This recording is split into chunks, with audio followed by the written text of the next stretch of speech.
Hi everybody, welcome to another video in Discrete Math, section 7.1, Introduction to Discrete Probability.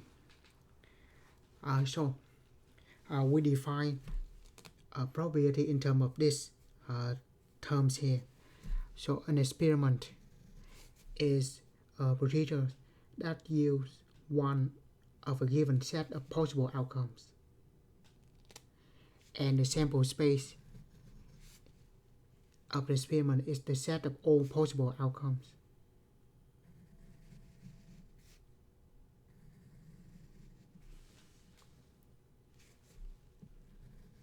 So sample space have every possible outcome, and the event is a subset of a sample space. Right. So the easiest example is a coin here, either head or tail. So in that case, the sample space could be a head or tail. We just list everything like that. And an event could be like get in the head or get in the tail, or until you can land on the edge. No. That's a sample space. An event could be a subset of this. Right. Now, the most fundamental form of probability is dealing with the sample space of equally likely outcomes, and most of our example based on that. And each event, if it is a finite sample space with equally likely outcome, and A is an event, a subset of S, then the probability of A is given by this. So the number of elements in the event divided by the number of elements in the sample space. And probability of anything between 0 and 1. Something that have no chance to happen would be 0, and something certain to happen would be 1. So everything have to be between 0 and 1. Right. So an urn contains 4 blue bones and 5 red bones. What is the probability that the bone chosen from the urn is blue? So we have 4 blues and 5 red, so the total of 9 bones. And you want to select one of them at random, and it is blue. So we say the probability of getting a blue, they have 4 blue out of the total of 9. So that's what we have. What is the probability that the given row, when 2 dice are rolled, the sum of the numbers of the 2 dice is 7, right? So we have 2 dice. A dice like this have 6 faces, and it is a fair die, so the probability will be 1 out of 6 to get one of these 6. So now we have 2 dice instead, so 2. So in order for the 2 dice, the first dice can have any one of the 6 faces, and then the second die can have any of the 6 faces. For each one of this corresponding to 6 on the second dice, and so 6 by 6, that's 36 different scenarios, different possible outcome. So we're going to draw a table for this case.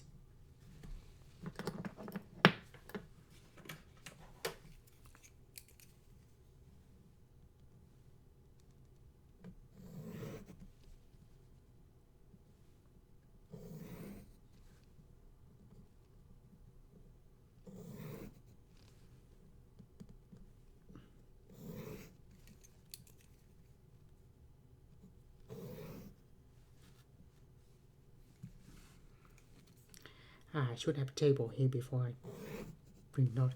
1, 2, 3, 4, 5, 6.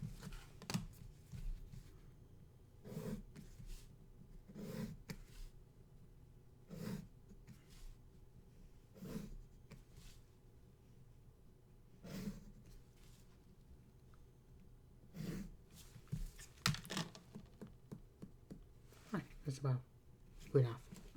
Right, so there are 2 dice. So the first die,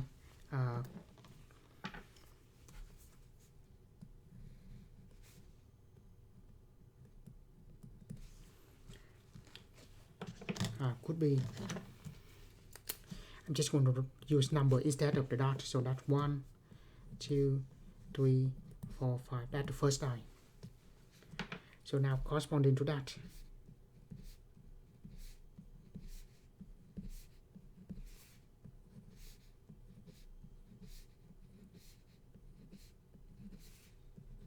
so the first die,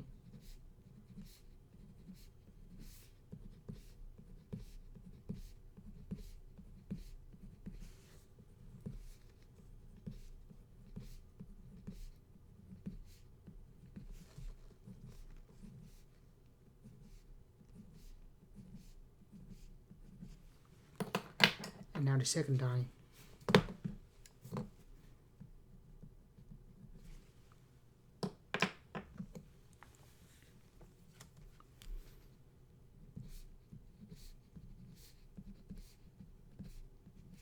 So let me draw a comma first.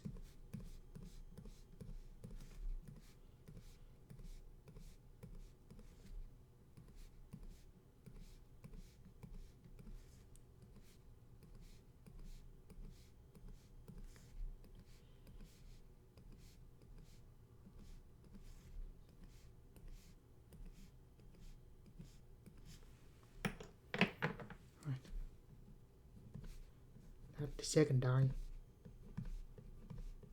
Yeah.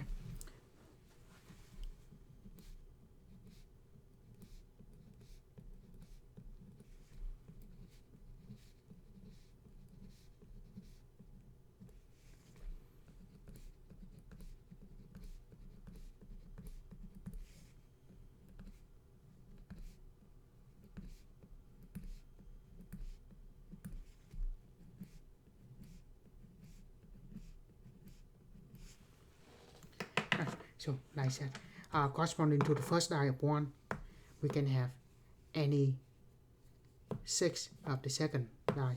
So that's why we have this. So the sample space will be all of this. So we say the sample space, there are 36 of them, right? Excluding that, there are 36 of this, 6 by 6, 36. Now how many of this actually have the sum add up to 7? So we know the sample space have 36. We won't be able to list everything, but to get 7. Now, the nice thing about this chart is everything on the same diagonal. We have the same sum. So if we look for 7, will be 6 plus 1, 5 plus 2, 4 plus 3, 3 plus 4, 2 plus 5, and 1 plus 6.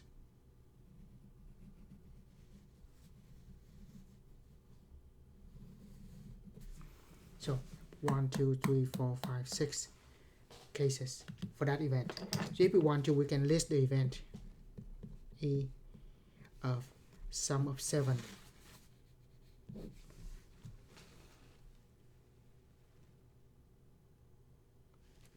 Right. 6, 1, 5, 2, 4, 3, 3, 4, 2, 5, and 1, 6.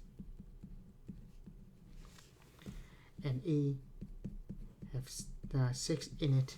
So the probability of getting the sum of 7 is we have 6, have 36, or 1 over 6.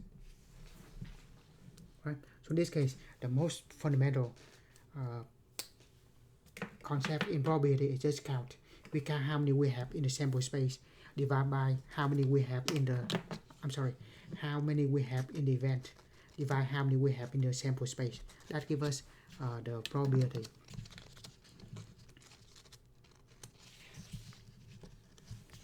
Right.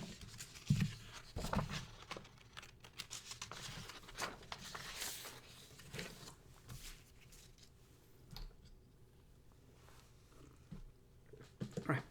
Next, we have in lottery, a player wins a large prize when they pick 4 digits that match in correct order, 4 digits selected by random mechanical process.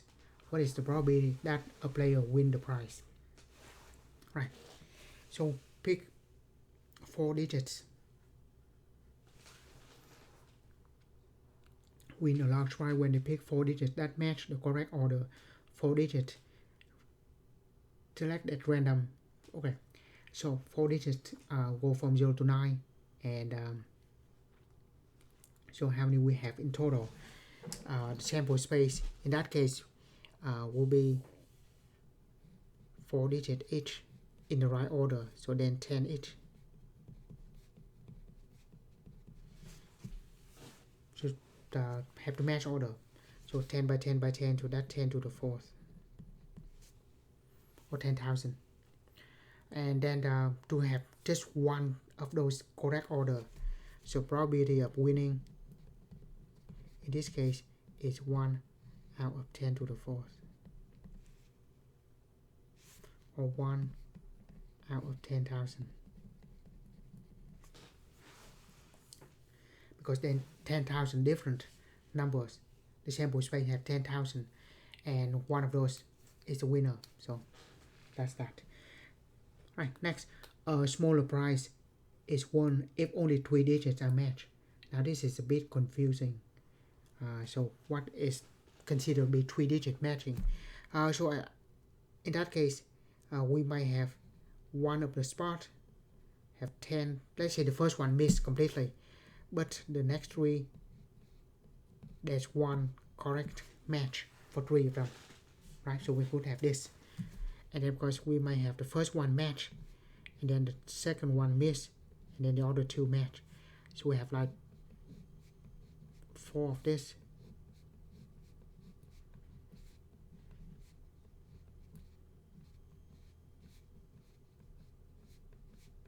Yeah, so that's 4 scenarios, and each scenario there are 10 different cases, so there are 40 such winner out of 10,000, or 4 over 1,000, right? So each one there's 10 cases. The first one miss, I'm sorry, if it is miss, it have to be 9, right?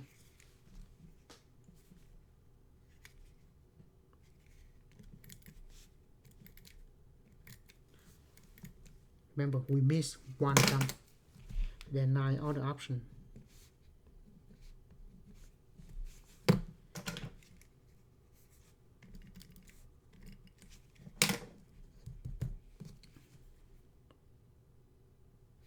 So that's 36 total.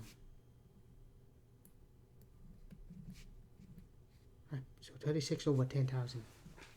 Sorry, if we miss, then we have only 9 choices for that. Right, so that was that one. Yeah, just count how many we have, how many this case how many we have, the winning number divided the total number, possibility of 10,000. Right, next example.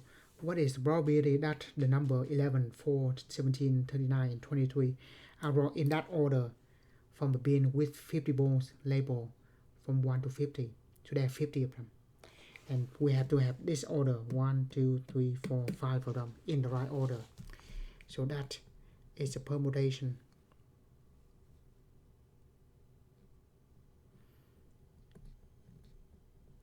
So we pick 5 from 50, order does matter, so that combination, I'm sorry, that is permutation.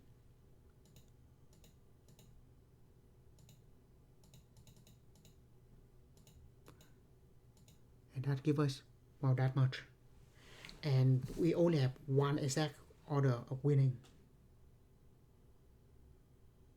right? So that pretty much we have one case of winning out of this much. Oh, by the way, we can also write permutation of 56, 5 like this. Regards this 1 over 25, 254, 251, and 200. Right, so that's a lot.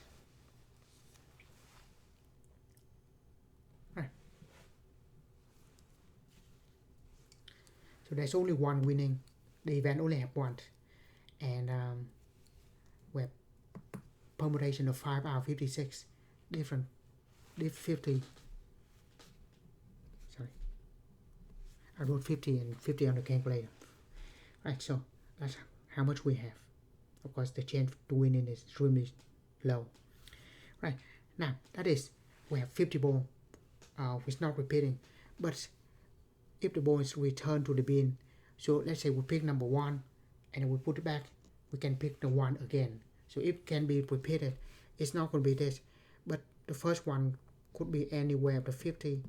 The second one is anywhere to 50. How many we have? 1, 2, 3, 4, 5. So another 50 for the third one, fourth, and 5. So that equal to 50 to the 5th. And we have still one chance of winning that. So even smaller.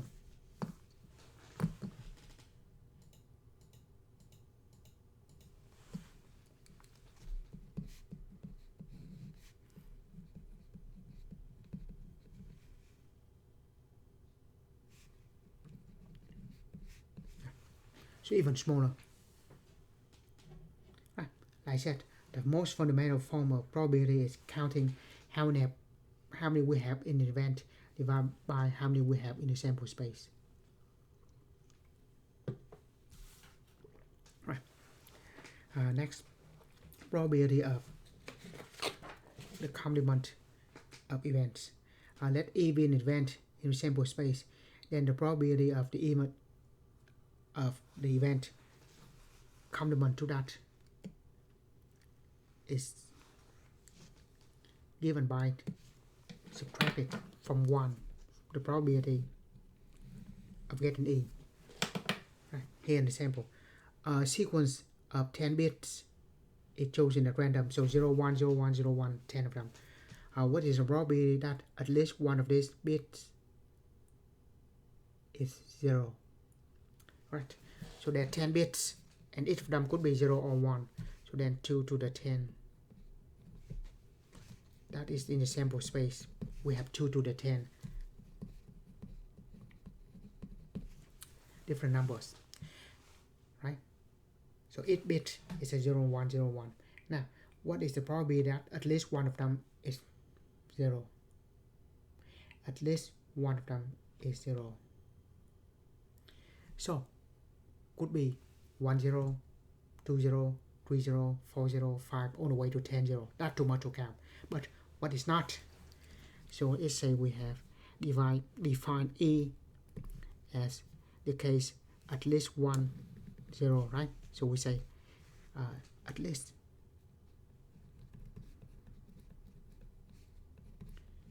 one 0, and then the complement to at least 1, meaning none. And the case for none is just with the 1, 1, 1, all ones. So there's only one case for that.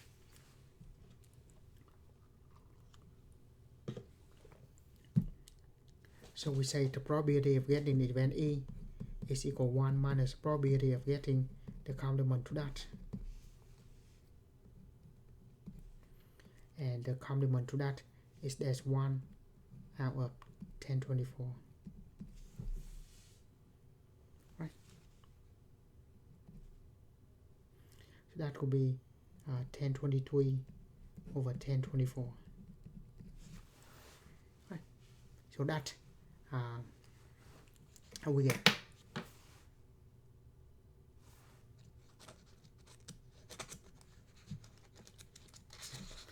So then 1024 different scenarios, and one of those doesn't have it. That means the remaining 1023 of them have at least 1 0. Right, next, the probability that a region prone to hurricanes will be hit by hurricane any single year is 1 of 10. What is the probability that a hurricane at least once in 5 years? Right, so once in 5 years. So at least one.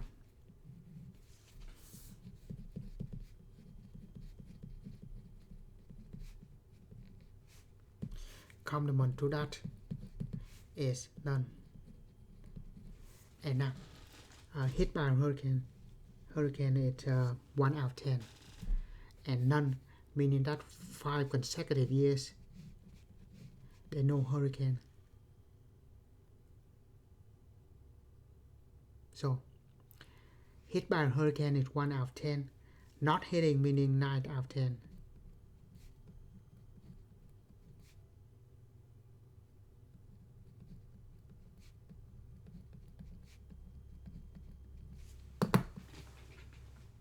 Right?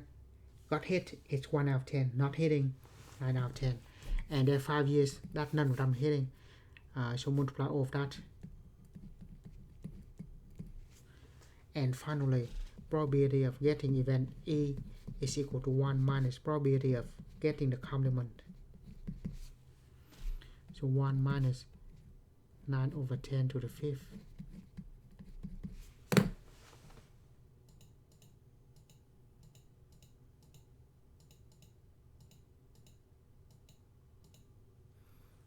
Right. So 0.40951. So that's about 41%. Right. So just like that. Right. Next, probability of unions of events. Probability of a union of event 1, event 2 is equal to this. Later on, we've studied this properties, this principle called the inclusive exclusive. Right here. What is the probability that a positive integers selected at random from the set of positive integers not exceeding 100 is divisible by 2 or 5? Right. So divide by 2. So let's say E1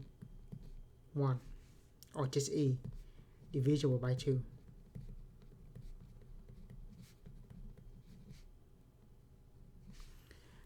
From 1 to 100, not exceeding meaning including 100. There are 50 of them, right? 2, 4, 6, 8. There are 50 of them. Have 100.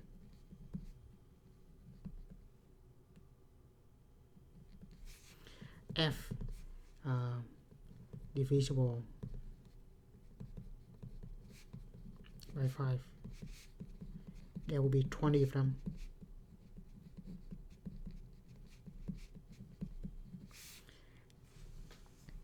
And then we want set not exceeding 1 divisible by either or. And by the way, probability of E and F, meaning both divisible by 10 and divisible by 5 and by 10, meaning, I'm sorry, divisible by 2 and divisible by 5, meaning divisible by 10, and there are 10 of them, have 100.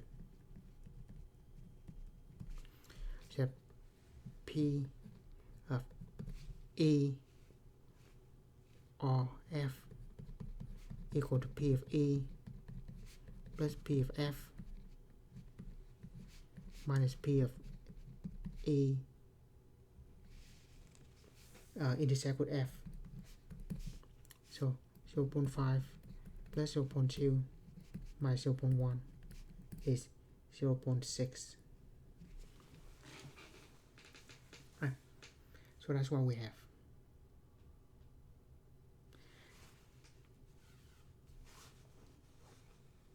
Yeah, just use that formula. Next, if the 2 dice are wrong, what is the probability that both of them are the same or total of 10? So now we just count.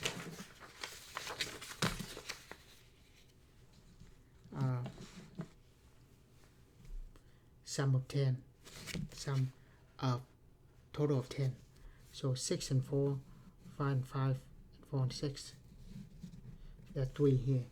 And then the case for them to be the same, the double, 1, 1, 2, 2, 3, 3, 4, 4, 5, 5, and 6, 6.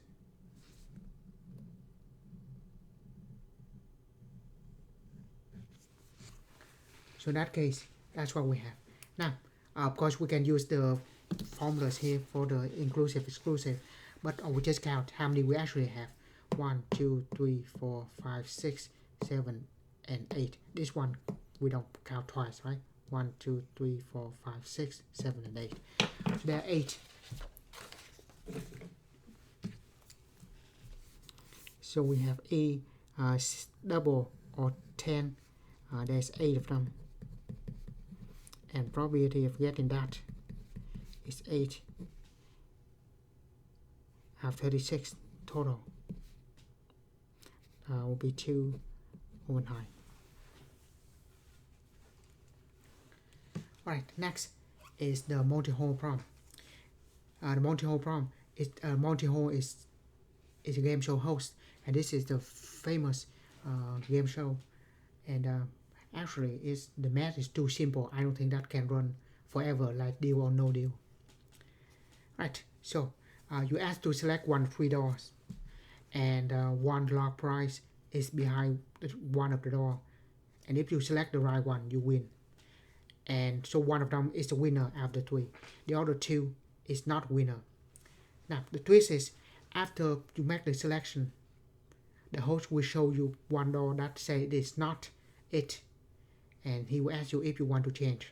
Right. So in the classic example of the multi-hole problem, the winner is a car, and the other 2 is a goat. So I don't have a goat. I have the picture of a horse. So those are not the winner. The winner is that card. This card is the winner. Right. So, and of course the host will know exactly where the winner is. So let's say there are 3 cards like this, and you make a decision. I'm the game show host, for example. So let's say you want to select this one. So what I do as a host, I'm not going to ask you to, I'm not going to reveal this one. What I reveal is this one. It is not the winner. I throw that away. Then the host in this game show will ask, do you want to change your decision to this one? And of course, that's how the game show runs. But of course, we're not going to do that in the game show. The question here is, should we change? This is what we select earlier. Should we change? And the answer here is we should, because that will be a winner. Right? So now, so what is the math behind this? So it's very simple. I'll ask you, if you select one from the beginning, I have 3, whether you change it or not, your chance of winning is 1 out of 3. If I show the card that is not it, removing from the field, you still have the chance of winning is still 1 over 3. However, think of this. The chance of winning is 1 out of 3 from the beginning.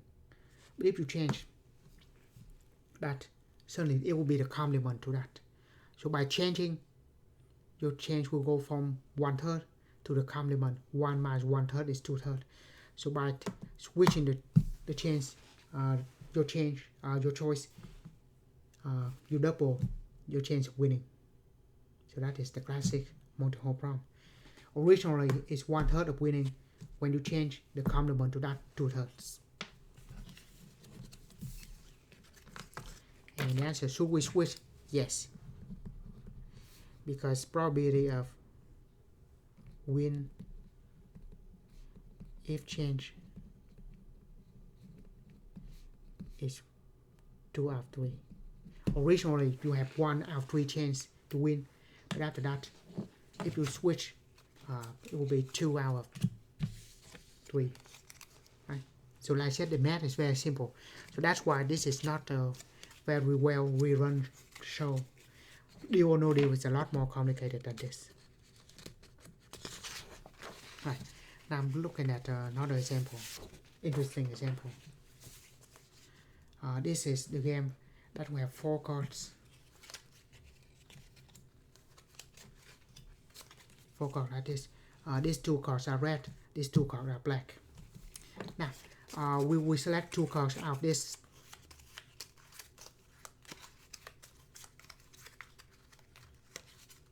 I scramble very well here. I don't know what is the order. If I select 2 cards at random, if they have different color like this, I'll lose. But you lose again. If you have 2 cards of the same color, you win. Right. So just do it like that. And the question is this a fair game? Meaning that the chance for you to win and the chance for you to lose are equal. That is a fair game. Now, so I scramble well, and you select 2 at random. Like that will be losing. So, of course, as you see, we select quite a few scenarios, and most of the time we're losing again. So, is there a reason for that? We used to play a few times, so here it look like it's not a fair game. Right. Now, everything up to this point, the probability we define is to have equally likely outcome. So, and then just because there are 2 outcomes doesn't mean that will occur equally likely. In this case, 2 red, 2 black. So you have either the same color or different color, even though there's only 2 outcomes, doesn't mean that will be the same probability. Right, now let's look at this. Very simple in the tree diagram. Let's see the first card.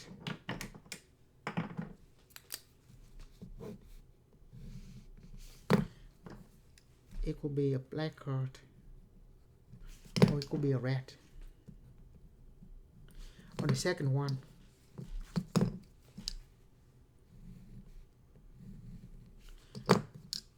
it could be a black card, or would be a red.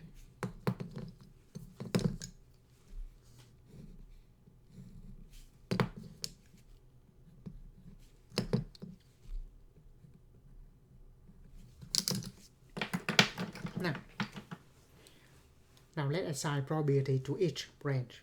The first branch, originally you have 4, there are 2 out of 4 black card, 2 out of 4 are red, so 2 out of 4. That's the first one. Next, if you already select the black card first, there's only 1 black card left out of the 3 remaining one. If the first one is black, there's 2 red left out of 3. Same thing, the first one's red, there's 1 black card out of 3, and the first one's red. I'm sorry, there's 2 black card out of 3, and if the first one's red, there's only 1 red left out of 3. Right, so that is the tree diagram with certain probability. So this case we just multiply straight across. Actually, this should be in the next section. So we have the probability of getting a black card in the black card. 2/4 times 1/3. That's 1 out of 6. Probability of getting a black card in a red card. 1/3. A red and a black.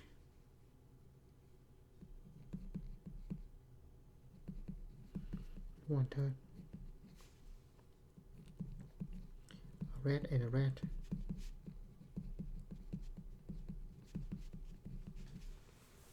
So that's all we have. And so in that case, the chance for them first to win have the same color is 1/6 plus 1/6.